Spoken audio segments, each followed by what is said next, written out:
This is what we are. We are. And our first guest, unfortunately, couldn't make it in real life. He's Nathan Jurgenson. But we are using this time the internet and the technology. So first of all, we're going to watch a video that he sent, and then we will try to connect him live from Los Angeles. So let's watch what Nathan has prepared for us. Hi from LA, everyone. I'm Nathan Jurgenson. Sorry I wasn't able to make it to Barcelona with you all, but they asked me to make a short video about the internet and utopianism.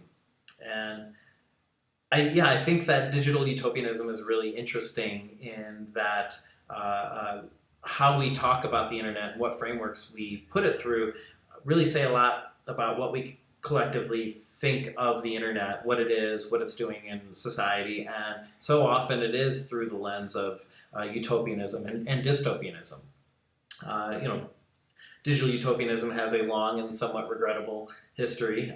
The idea that sometimes it's that we get rid of leaders and hierarchies, or transcend our body, or transcend national barriers to, if we just give people in repressive regimes phones, democracy will emerge. And, a lot of that stuff didn't pan out. The iron law of oligarchy emerged, hierarchies reared their head. And I think it's probably more trendy today to be digital dystopian. Maybe we'll call it the Black Mirrorization of technology discourse, where it's kind of in vogue to give the most cynical and doomy possible analysis of whatever new technology or platform comes along that's all, Skynet and gonna kill us all. And I think what's maybe more interesting is, why do we ring technology through such extremes? In popular discourse, every new technology, the question is always, is it good or bad? And of course it's both. Everything is both. But why do we think that it's even a coherent question to ask, is social media good or bad? Well, what is social media?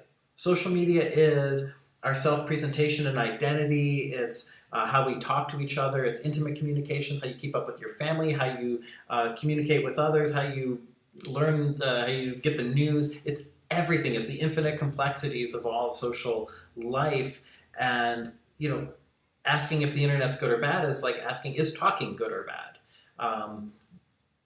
What specific affordances of a specific platform, who are they good and bad for, when and how? Those are really complex questions, and they should be asked. But this kind of general idea of, can technology bring about a utopia or a dystopia? Is it necessarily good or bad?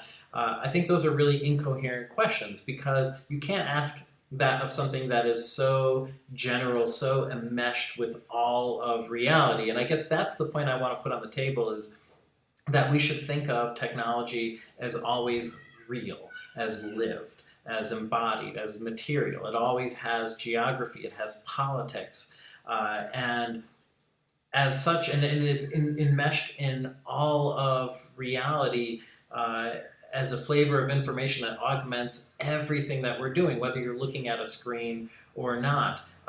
When you are together breathing the same air, that is in part digital, that is in part virtual.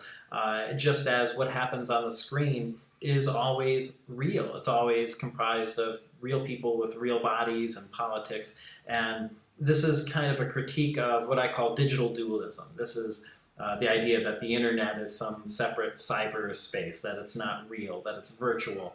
And what I think is that we should think of the internet, what happens on the screen, as real, and what happens together in the same space as partly virtual.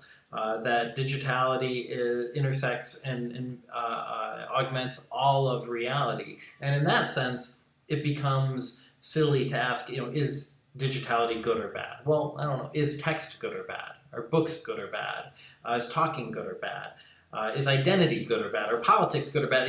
If we think of the internet in those terms, as real and as part of the world, it's incoherent to ask that it's good or bad, and then it becomes incoherent to jump to dystopian or utopian visions of where technology will take us. It's real, it's not good or bad, it's not utopian or dystopian, it's all of those at the same time, like anything that's complicated and social is always going to be.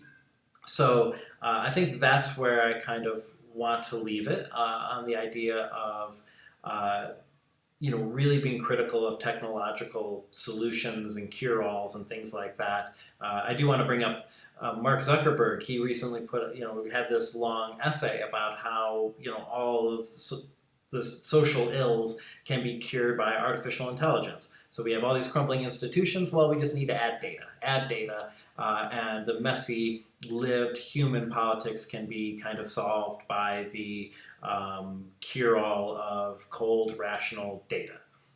And if Zygmunt Bauman was able to be here, I think he would have had so much interesting things to say about that kind of digital utopianism that is still prevalent.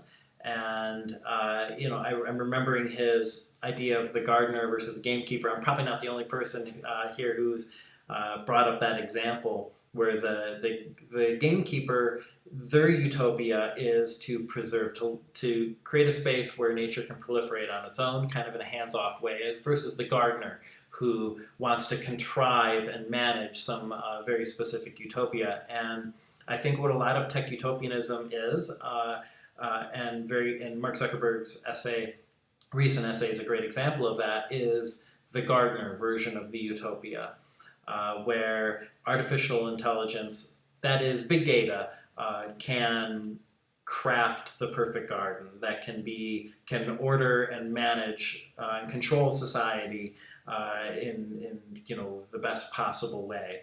And I think through my critique of digital dualism, that's a really incoherent line of thought, because data isn't cold and disinterested and neutral. Data is always created by and managed by people with politics and interests. And again, this gets to the point that your utopia is always someone else's dystopia, necessarily. There's no getting around that. You don't get to use technology and data and say, well, I'm disinterested and I'm neutral, I'm objective. No, you always have interests, you always have politics. It influences how you collect the data, what you do with that data, and how it's then implemented. I think we should just always keep that in mind. That doesn't mean that we don't act. I'm not saying that we necessarily have to be the gamekeeper, but just keep in mind that, again, that your utopia is always someone else's dystopia. You don't get to claim otherwise, and especially just because you're using data, because data is always real. It's always embodied. It's always political. So I guess that's the one point I want to put on the table about utopianism in digitality. It's the internet's always good and bad, and your technology does not allow you to claim some sort of neutral, disinterested stance in creating your utopia and necessarily someone else's dystopia. Thanks.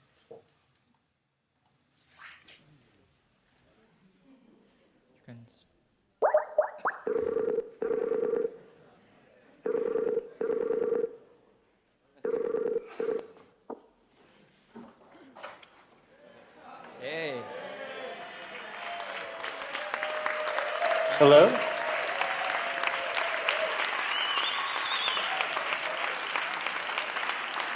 Oh, thank you. Thank you. I saw people replying to me on Twitter, so I assumed that this was happening. Okay, Nathan, first of all, thanks for being there. Well, and even though you were not able to be here, this is very meta, very well aligned with this weekend.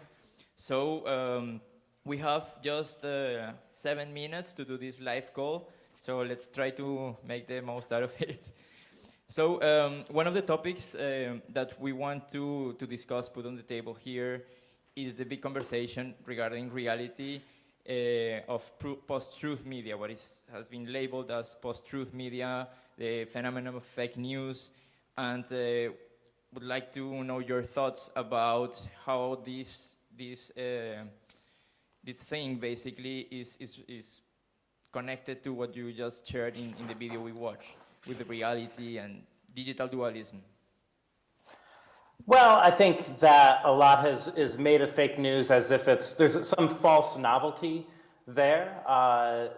We've long had very contested versions of what is true and what is false, and now we have a different set of intermediaries, tech platforms that call themselves platforms rather than publishers or editors. And this is a conversation I'm sure everybody in the audience knows very well. And I think what really connects it to discussions around how technology can be used for good, around this idea of utopia, is that we need to not use technology as a way of saying, I'm not responsible. And I think that has been too often the response, is that, well, we'll leave people and messy politics aside because I'm just dealing with the data.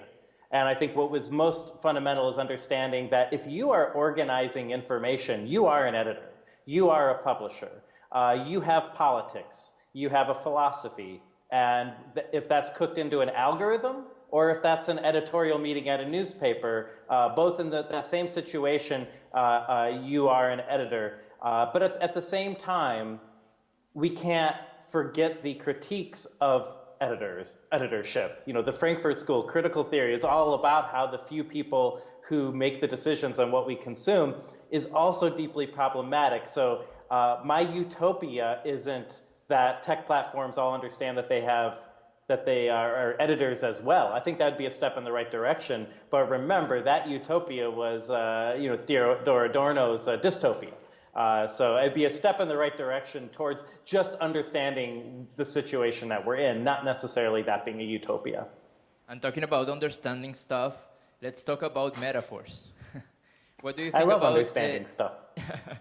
What do you think about the metaphors that we are currently using to, describe the internet and everything around it? You were saying before this, some things that we are calling platforms, social media, that actually are corporations. What do you think about the language and the role of metaphors? What do we need to reflect upon?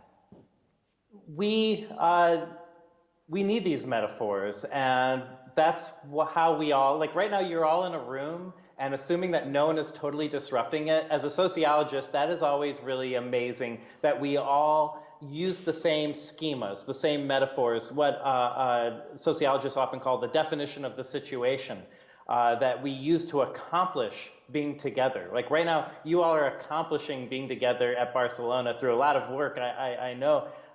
And when I hear something like augmented reality, like how can augmented reality create a utopia? Well, reality has always been augmented. It's been augmented by language, by tools, by media.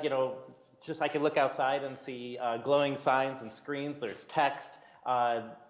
Reality has always been augmented. So when we see something like when Pokemon Go first came around, everyone said, this is so shocking, because it was changing our collective definition of the situation. But what was so amazing is with Pokemon, we got used to it really, really fast. So fast that it became boring, and everyone stopped playing. And that's going to happen with augmented reality, because we are used to our world being socially constructed through metaphors, through ideas, through language. We're really used to it. Reality's always been augmented. And when the next augmented reality's tools come along, they'll be cool for a second.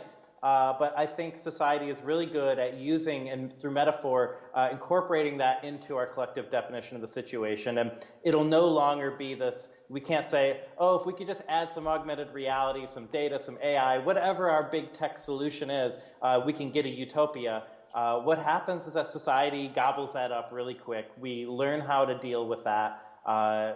Just slightly different augmentation of reality. And we're back to the question of, it's neither good or bad, but, in what specific instance is it good? Who is it good for, and who is it bad for? And I think that was in my video something I wanted to stress, that every one of your utopias and my utopias is a dystopia for someone else. And those small questions at the local level are something that I think we should talk about. And if Zygmunt Bauman was able to be here, I think those are the sorts of things that he would really want to pressure, the dangers of this broad thinking, let's reshape the world, like a garden, as he would say. Well, that gardener pulls a lot of weeds and has to decide what is a weed and what is a flower, what is beautiful, what is not. And I think he would probably add some caution and skepticism to this kind of thinking.